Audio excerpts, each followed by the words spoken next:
In this video, I'm going to be talking to you about an experiment I made in an attempt to make reeds for a Dulcian by Vincenzo Anita using historical reed-making techniques, with one major and glaring exception. I wanted to make the final profile of the reed using a Reeds and Stuff tip profiler loaded with a tip template prototype, which was originally conceived to mimic the finish of some 18th century reeds. So, are you ready for this?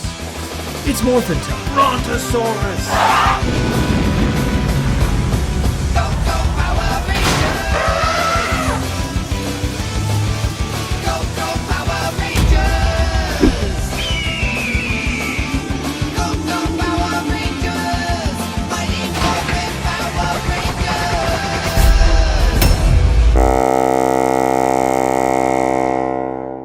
And don't forget, if you like this video and other videos on this channel, hit the subscribe button, make sure that notifications are on so that you can find your way back for the next one.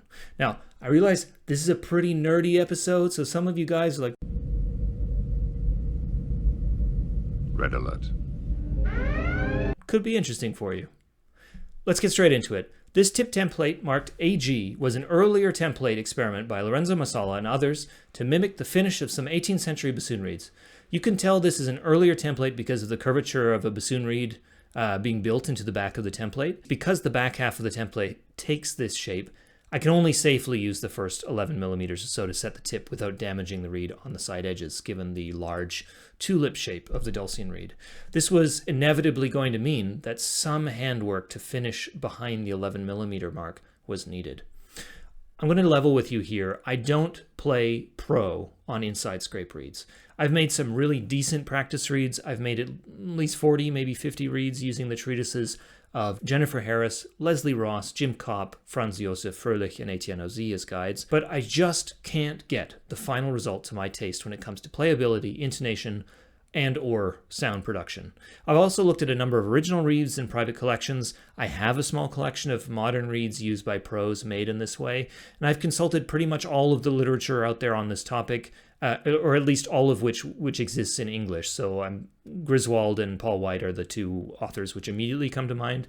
Now, this is my experience, right? Some of you are starting to think like, uh-oh, I shouldn't do this. I'm not knowledgeable enough, but I've played next to a number of professional bassoonists now who play really at the highest level on reeds built like this. They play on these reeds regularly, so take what you can from this video and go try out something like this yourself. The tools I absolutely could not go without for this experiment were a dial indicator. This belongs on the BAT utility belt of all reed makers. Eccentrically gouged cane, 26 millimeters in diameter, 1.3 to 1.4 millimeters thick maybe, tested to be very soft, even too soft. A scraper tool by reedsonline.fr. The link is in the description. A number 36 and number 40 scraping disc along with the handle, all three being part of the scraper wheel set from CustomCane. Their email is in the description. A Weait Bevel tool. The link is in the description. A hobby knife with a ton of number 11 hobby blades.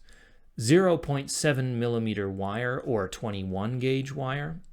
A fold-over shaper. 320 grain wet dry sandpaper, butcher's twine, and of course the Reeds and Stuff tip profiler and the AG template. I went about this experiment in two different ways. At first, I tried to profile the reed as I would normally, but only taking off the first two layers of cane. I made only a subtle inside taper from about 1.4 millimeters from the first wire point to about 1.1. And what this made was a sort of hybrid reed, not quite what someone would call modern, but also not quite historical either. And I'm just realizing I threw those reeds out, so I'm afraid you're going to have to deal with only photos and not a video. Sorry about that. In fact, what I made were really modern scraped Dulcian reeds using a Lou Skinner style gouge alteration. However, the AG template doesn't allow the reed to have a heart, because so many historical reeds were scraped in the reverse sense to make them playable. We'll look at that a little bit later. Effectively, it cuts an even wedge when using the correct plaque to accommodate for the width of the reed. But a Skinner-style reed is still finished in the modern way with a heart, and therefore the three reeds which I ended up making were simply too flat in pitch to be considered a success, despite being a full 2 millimeters shorter than their completely modern equivalent and being reamed as far as the reamer would go. So I decided to go full steam ahead into the historical taper.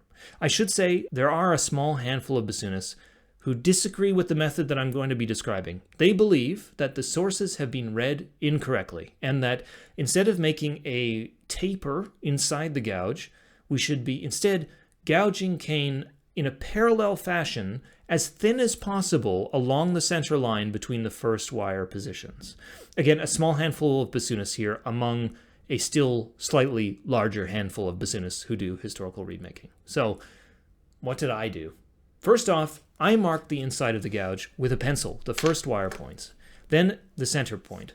Using the scraper tool and holding the cane in hand against the Weait bevel tool, I went across the profile area to even out the diameter of the gouge.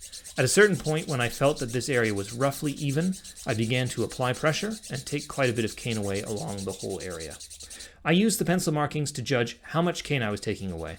As I continued to scrape, I would concentrate more on the center area of the profile to begin a taper.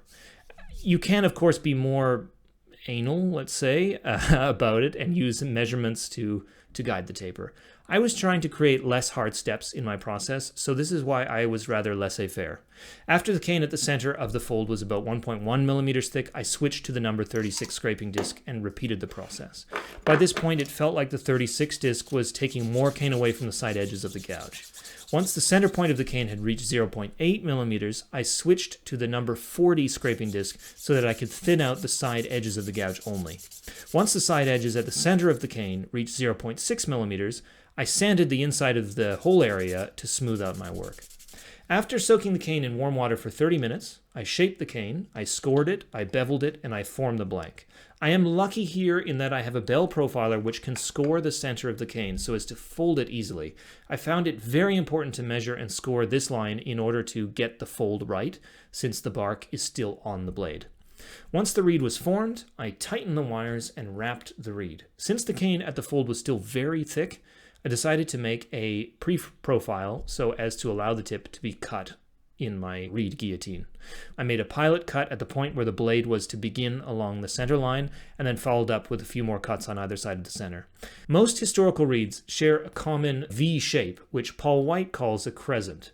The crescent appears so frequently, I believe, because the exterior profiling took place at this stage, that is, once the blank was formed, which causes the arch of the blade to affect how much contact we can make with the knife.